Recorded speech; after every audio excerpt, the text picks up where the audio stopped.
Marwadi university మంచి భవిష్యత్తు కోసం తెలుగు విద్యార్థులు ఇష్టపడే యూనివర్సిటీ.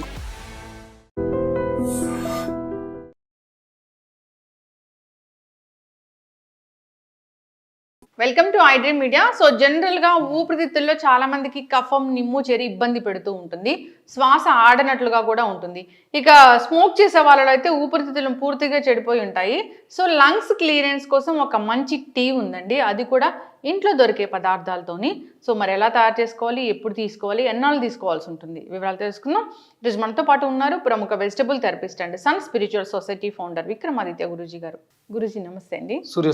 జనరల్గా స్మోక్ చేస్తారు, వాళ్ళలోనే లంగ్స్ ఇష్యూస్ ఉంటాయా అంటే కాదు, ఈ పొల్యూషన్ వల్ల అందరికీ లంగ్స్ ఇష్యూ అనేది వస్తూ ఉంది. సరైన ఆక్సిజన్ కూడా అందట్లేదని చెప్తూ ఉంటారు, ఊపిరి ఆడట్లేదు చెప్తూ ఉంటారు, లంగ్స్లో కఫం, నిమ్ము చేరి ఉంటుంది. అయితే దీనికోసం ఏంటంటే ఒక మంచి కషాయం ఉంది అని చెప్పారు మీరు. అసలు నిజంగానే ఆ కషాయం అనేది పనిచేస్తుందా? సో దానికి కావాల్సిన ఇంగ్రీడియంట్స్ ఏంటి, తయారీ విధానం ఏంటి, ఒకవేళ పని చేస్తే అది ఎన్నాళ్ళు తీసుకోవాల్సి ఉంటుంది? పనిచేస్తుందా అన్నప్పుడు ఇంచుమించు నా జర్నీ వెజిటేబుల్ థెరపీతో జర్నీ 4 years, నా ప్రాక్టీస్ 5 years వెజిటేబుల్తో. అంటే నేను ఇవన్నీ ఆయుర్వేద పరంగా, ఆరోగ్యపరంగా వీటి మీద రీసెర్చ్ 12 ఏళ్ళు. నా దగ్గర నేను హైదరాబాద్ వచ్చిన కొత్తలో విమ్టా ల్యాబ్స్లో ఒక పౌడర్ తయారు చేయించి టెస్ట్కి ఇచ్చాను, 100 grams. అప్పట్లో నేను హైదరాబాద్ వచ్చిన కొత్తలో దానికి వచ్చిన రిపోర్ట్స్ చూసి నేను షాక్ అయ్యాను. అంటే మనం వాడుతున్న వంటిల్లే వైద్యశాల, ఇందులో ఉన్న ఇంగ్రీడియంట్స్ ధనియాలు, జీలకర్ర, దాల్చిన చెక్క, మిరియాలు, ఆవాలు, వీటికి ఇన్ని ఔషధ గుణాలు ఉన్నాయా అనేది నా దగ్గర మెడికల్ ప్రూఫ్ ఉంది. అప్పట్లో నేను అంటే దాని తర్వాత చాలా ప్రాక్టీస్ చేసి రీసెర్చ్ చేసి ఇప్పుడు ఇంత ఎక్కువ, అప్పుడు నాకు పెద్దగా ఏం తెలియదు. ఆ టైంలోనే నేను చేసిన రీసెర్చ్ పేపర్ ఉంది నా దగ్గర. నాకు అవసరం లేదు పబ్లిసిటీ. మీరు అడిగారు, ముంబై నుంచి ఒక ఆయన వచ్చేసాడు ఆయన దగ్గరికి.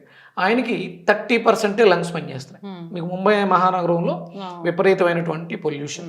మీకు నేను కొన్ని చూపిస్తాను, ఆయన నాకు పెట్టినాయి. ఆయన కొన్ని కంపెనీలకి రెఫరెన్స్ ఇచ్చాడు, మీ దగ్గర పనిచేసే వాళ్ళకి మీరు దీన్ని విక్రమాదిత్య గురువు గారు చెప్పిన దాన్ని రిఫర్ చేయండి, నా జీవితంలో మార్పు వచ్చింది, మీ జీవితంలో మార్పు వస్తుంది. అయ్యా, నేను సప్లిమెంటరీ ఆక్సిజన్ మీద ఆధారపడకుండా ఉండడానికి మీరే కారకులు. మా అమ్మాయి ఆటిజం గురించి మరియు నా గురించి మిమ్మల్ని కలుసుకోవాలని అనుకుంటున్నాము. మా అబ్బాయి 4th Februaryకి కెనడా వెళ్తాడు. మీరు 4th February లోపల అపాయింట్మెంట్ ఇస్తే మా అబ్బాయికి కూడా మిమ్మల్ని కలుసుకుంటాడు. దీని తర్వాత ఆయన మన ట్రీట్మెంట్ వాడేసి దాన్ని ఎన్హాన్స్ చేస్తూ కంపెనీలకు లెటర్ రాశాడు. అండ్ ఇది వాళ్ళ అమ్మాయి ఆటిజంకి సంబంధించి ఆయన కంపెనీలకి లెటర్ పెట్టాడు, నేను ఇలా చేస్తున్నాను, నేను ఇలా చేశాను అని రిఫరెన్స్ ఇస్తూ రాశాడు. ఆయన తర్వాత మళ్ళీ టెస్ట్కి వెళ్తే ఆయన లంగ్స్ 60% వర్క్ చేస్తాయి, కేవలం మనం చెప్పిన వెజిటేబుల్ కషాయాలు. అంటే ఇది అందరికీ అందుబాటులో ఉండాలి మనం చేసేది. నేను చెప్పేస్తాను, ఆ మందులు వాడండి, ఈ మందులు వాడండి. ఒక 20-30 వేల రూపాయలు ఖర్చు పెట్టగలిగితే ఎందుకు ఇంకా అది, అంటే పెట్టగలిగిన వాళ్ళు పెడతాం, మరి పెట్టలేని వాళ్ళ పరిస్థితి పోవడమేనా, జీవితం నాశనం అయిపోవడం. అందుకనే మనకి ఆహారమే ఔషధం, వంటిల్లే వైద్యశాల. వంటింట్లో ఉన్నటువంటి అంటే లంగ్స్ ఎందుకు ఇన్ఫెక్ట్ అవుతాయి మనం ఒకసారి ఆలోచించగలిగితే, మన చుట్టూ ఉన్నటువంటి వాతావరణం పొల్యూట్ అయిపోయింది. మనం పొల్యూషన్ అనగానే వాటర్ మంచిది తీసుకోవాలి, పొల్యూటెడ్ వాటర్. అసలు మనకి చాలా ఎక్కువ ఇంపార్టెంట్ అయింది కేవలం ప్రాణశక్తి. దాన్ని మనం బాగా ఉంచగలమా? ఎందుకంటే మన చేతులారా మనం చెట్లను కొట్టేస్తాం, కాంక్రీట్ జంగిల్స్ చేసేసాం, అపార్ట్మెంట్లు, ఫ్యాక్టరీస్. మీకు ఢిల్లీ ఇప్పుడు 400 చేంజ్ ఎంతో దాటేసింది పొల్యూషన్. అవును, ఇప్పుడు అన్ని ఏరియాస్లో, హైదరాబాద్లో చాలా పొల్యూషన్ అయిపోయింది. మీ దగ్గర ఏదైనా మిషనరీ ఉంటే ఎవరైనా కాంటాక్ట్ చేయండి, నా ఇంటి పరిసరాలని మీరు టెస్ట్ చేయండి. హైదరాబాద్ అంతా ఒక ఎత్తు ఉంటుంది, నా ఇంటి చుట్టూ పొల్యూషన్ చాలా తక్కువగా ఉంటుంది. అందుకని నా మెట్రో స్టేషన్ పక్కన ఉంటాను, నా ఇంటి చుట్టూ ఒక గ్రీన్ ఎన్విరాన్మెంట్ ఉంటుంది. అంటే నేను దాన్ని ప్రతిరోజు నేను చేసే నా పరిచర్యల్లో నేను నా ప్రకృతిని నేను కాపాడుకుంటూ నేను ఆరోగ్యంగా తయారవుతూ నా రీసెర్చ్ చేసి నేను ఈ ఔషధాలు చాలా సింపుల్గా ఉండాలి. సామాన్యుడికి కూడా, చుట్టా బీడి తాగే సామాన్యుడు కూడా తన ఊపిరితిత్తులు బాగు చేసుకోవాలంటే ఏం చేయాలి?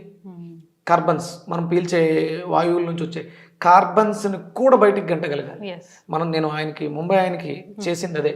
ఆయన చాలా హ్యాపీగా మనం చెప్పినట్లు ములక్కాడ తీసుకున్నాడు. ఇప్పుడు నేను అంటే ఇంకొంచెం సింపుల్గా ములక్కాడ జ్యూసెస్ ఈ సీజన్లో ములక్కాడ దొరకట్లేదు, ఇప్పుడు ఏం చేయాలి, అది ఇమ్యూనిటీని ఇంప్రూవ్ చేసుకోవడానికి కావాల్సినట్లు సింపుల్గా తయారు చేయడం జరిగింది. ఓకే, అంటే ఇవన్నీ ఇంట్లో దొరికాయి. ఇంట్లో దొరికేది ఏం కావాలి గురుగారు? అల్లం అమ్మ. అంటే అల్లం లేకుండా మనం ఏ పదార్థానికి ఇక్కడ పరిపక్వత రాదు అని ఆచార్యులు చెప్పేస్తారు. ఇది దీంట్లో ఉన్నటువంటి గుణం.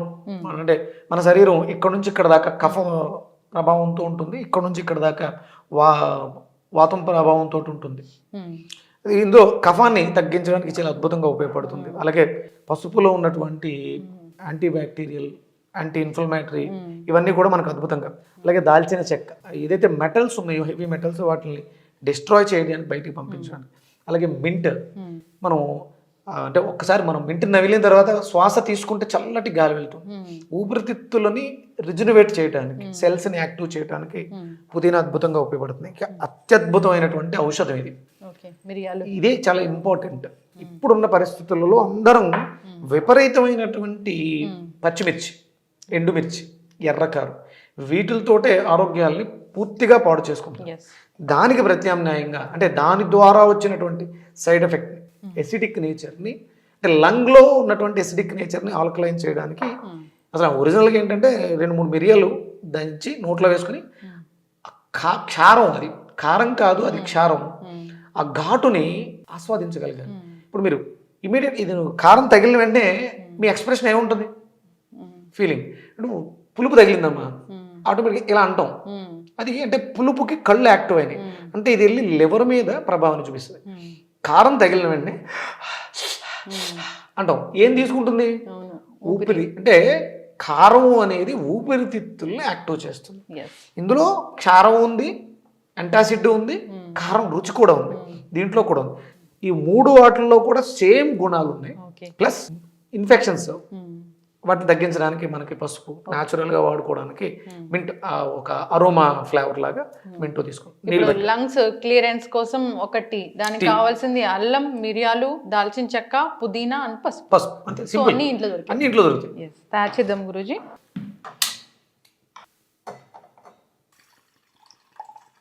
సో అల్లం మనము పీల్ చేస్తామా? అల్లానికి తొక్క తీయాలి, చిన్నగా తురుముకుంటే బాగుంటుంది, లేదంటే దంచుకోవచ్చు. సో గురూజీ, మనం అల్లం ఫస్ట్ తీసుకుంటాము, దాన్ని కొంచెం స్క్రేప్ చేసుకుని క్రష్ చేసుకుని అయినా వేయచ్చు. క్రష్ చేసుకో, కొంచెం మెత్తగా కుట్టుకున్నటువంటి దాల్చిన చెక్క. ఓకే, సో అల్లం తర్వాత దాల్చిన చెక్క వేస్తున్నాము. మిరియాలమ్మ, ఇవి కొంచెం అంటే 1:1:3. ఓకే, అంటే మిరియాలు ఎక్కువ ఉండాలి. ఓకే, ఇందులో ఒక అద్భుతమైనటువంటి గుణం ఉందమ్మా. పిల్లలు పాడైపోతున్నారు, స్మోకింగ్ అనేది ఒక హ్యాబిట్. అంటే క్లియర్ చేసేస్తే మళ్ళీ తాగేస్తారు. దాన్ని తాగాలనే కోరికని చంపాలి.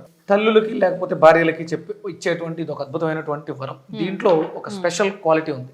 ఆ క్వాలిటీ తాగాలి అనే కోరికను కూడా చంపేస్తుంది. స్మోకింగ్ ఎడిక్షన్స్ అనేది ఇది చాలా అద్భుతంగా ఉపయోగపడుతుంది.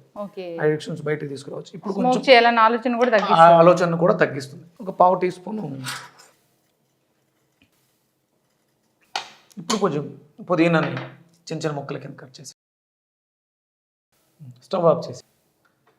సో లంగ్స్ క్లియర్ అవ్వడానికి, లేదా ఎవరైనా స్మోకింగ్ అంతా మానేయాలి అనుకునే వాళ్ళకి కూడా ఇది డీ అడిక్షన్ లాగా పనిచేస్తుంది ఈ కషాయం అనేది. సో దీంట్లో ఏం లేవు, అల్లం, దాల్చిన చెక్క, మిరియాలు, ఇంకా పసుపు, అంతే. లాస్ట్లో పుదీనా యాడ్ చేసాము. సో అయితే ఈ గురుజీ, ఈ టీలో మనం ఏమైనా ఫ్లేవర్ కోసం ఇంకేమైనా యాడ్ చేస్తామా? హనీ అలా? హనీ వేసుకోవచ్చమ్మా, అంటే అలా తాగేటి మంచిది. కావాలంటే హనీ వేసుకోవచ్చు. కలర్ కూడా చాలా కలర్ఫుల్గా అనిపిస్తుంది. ఎవరైనా నిమ్ము, కఫం ఇలాంటి వాటితో ఇబ్బంది పడుతూ ఉన్నా, శ్వాస సంబంధిత ఏ ప్రాబ్లం ఉన్నా కానీ ఇది బాగా పనిచేస్తుంది. రెస్పిరేటరీ ఇష్యూస్ బ్లాక్ అవడం కానీ, ఫ్లమ్ ఉండడం కానీ, లేకపోతే ఇన్ఫెక్షన్స్ ఉండడం కానీ, ఇరిటేషన్, కాఫ్, దగ్గు వస్తుంటుంది, ఇలాంటి వాటికి అద్భుతంగా ఇది ఉపశమనాన్ని ఇస్తుందమ్మా. ఓకే, ఊపిరితిత్తుల పనితనాన్ని మెరుగుపరుస్తుంది. ఇప్పుడు మనం ఇంత చేసాము, ఎంత తీసుకోవాలి గురువు గారు? చిన్నది టీ కప్పులో తీసుకుంటే సరిపోతుంది. రోజుకి 2-3 సార్లు. ఎందుకంటే వాళ్ళు ఒకవేళ అలవాటు ఉంది, స్మోక్ మానేయాలనుకుంటున్నారు, స్మోకింగ్ ముందు కానీ ఆఫ్టర్ స్మోకింగ్ కానీ దీన్ని తీసుకోవడం వల్ల దాని నుంచి వచ్చే సైడ్ ఎఫెక్ట్ని తగ్గిస్తూ, ప్లస్ ఆ యావిగేషన్ని తగ్గించడానికి ఇది దోహదకారిగా ఉంటుంది. ఓకే. అలా అని చెప్పేసి అని ఊపిరితిత్తులు బాగు చేస్తుంది ఇష్టం ఒకటే వచ్చినట్టు చాలా తాగకూడదు. తగ్గకూడదు. అది మీ ఆరోగ్యానికి మంచిది కాదు. ఇది మనకి హితం చేస్తుంది, మంచిదే. మనం ఉన్న అలవాటు నుంచి బయటపడాలి. ఇది జీవితంలో మనిషి యొక్క ఊపిరి, ప్రాణం పోయే స్థితికి కూడా తీసుకెళ్ళిపోతుంది. జీవితంలో కేవలం సిగరెట్ అనేది హ్యాబిట్, ఆనందం కోసం, కానీ దానికి మించిన ఆనందాన్ని కోల్పోతారు. ఒక జీవితంలో ఒక అద్భుతమైనటువంటి ఆనందం ఉంటుందమ్మా.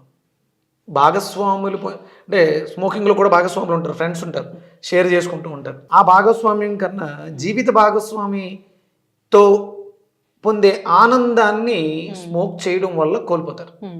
దానిలోంచి బయటకు రావాలంటే కొన్ని జీవితాలు విడిపోవడానికి కారణం అవుతుంది స్మోకింగ్ అనేది. దాంట్లోంచి బయటకు రావడం ద్వారా వాళ్ళిద్దరి మధ్య అన్యోన్యతని పెంచడానికి, భాగస్వామ్యం బలపడటానికి అద్భుతమైనటువంటి ఔషధంగా ఉపయోగపడుతూ ఉంటుంది. ఎస్. అయితే గురూజీ జనరల్గానే లంగ్స్ ఇష్యూ ఉంది అన్నప్పుడు దీన్ని ప్రతిరోజు తీసుకోవచ్చు. సో లేదా జనరల్గా కూడా హెల్త్ బాగుండాలంటే కూడా ఇది ఒక టీ లాగా తీసుకోవచ్చు. ఈ సీజన్లో మనకి సుమారు దీన్ని మనం జనవరి, ఫిబ్రవరి వరకు కూడా మనం దీన్ని అంటే ఏది కూడా హ్యాబిచువల్ అయిపోకూడదు. కంటిన్యూగా 3-4 నీళ్ళు తాగేయకూడదు. అది ఒక 1 వీక్, 10 days ఇలా పెట్టుకోవాలి.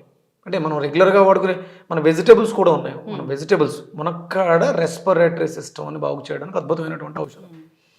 దాంతోపాటు ఇది అంటే రెగ్యులర్గా మనకు మునక్కాడ దొరకపోవచ్చు, ఆ మునక్కాడ ప్లేస్లో ఇది ఒక రీప్లేస్మెంట్ ఉపయోగపడుతుంది. ఖచ్చితంగా గురుగారు చాలా చక్కగా చెప్పారండి. దగ్గు, జలుబు, జ్వరాల సీజన్ ఇది. ఈ సీజన్లో కూడా దీన్ని తీసుకోవాలి. ఇక ఊపిరితిత్తులు అసలు పని చేయట్లేదు అన్నా కానీ తీసుకోవచ్చు. ఊపిరితిత్తుల్లో ఉండేటువంటి శ్లేష్మం, కఫం అలాంటివి అంతా డస్ట్ పార్టికల్స్, మనం పొల్యూషన్ ద్వారా పీల్చే పార్టికల్స్ అన్నింటినీ కూడా బయటికి గంటడానికి సపోర్ట్ చేస్తుంది. టీ కాఫీల బదులుగా దీన్ని తీసుకుంటే మంచిది. చక్కటి ఇన్ఫర్మేషన్ గురుగారు, ధన్యవాదాలు. Suryasmita.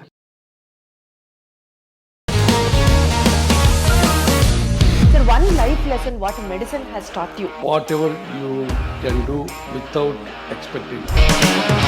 But I really believe మన పాజిటివ్ యాటిట్యూడ్ ఉంటేనే మనం ఏదైనా సాధించగలం. గట్ని మనం కరెక్ట్గా డీల్ చేసినట్లయితే అది మనకి పాజిటివ్ హార్మోన్స్ని రిలీజ్ చేస్తుంది. షుగర్ వచ్చిన వాళ్ళ పరిస్థితి ఏంటి? పొట్ట దగ్గర పెరిగితే దాన్ని ఆండ్రాయిడ్ అంటారు, ఆండ్రాయిడ్ ఫోన్ కదా. అసలు థాట్స్ ఎందుకు వస్తాయి? బ్రెయిన్ డెడ్ అంటే దానికి ప్రపంచం అంతా కూడా కొన్ని నిర్దిష్టమైనటువంటి లక్షణాలు ఉన్నాయి. మానసికంగా ధైర్యంగా ఉంటే క్యాన్సర్ జయించవచ్చు. You are a doctor for a cause sir, అంతే. వాళ్ళకి వచ్చిన ఆదాయం కాకుండా ఫ్రీ సర్వీస్ ఎంతమందికో చేస్తారు.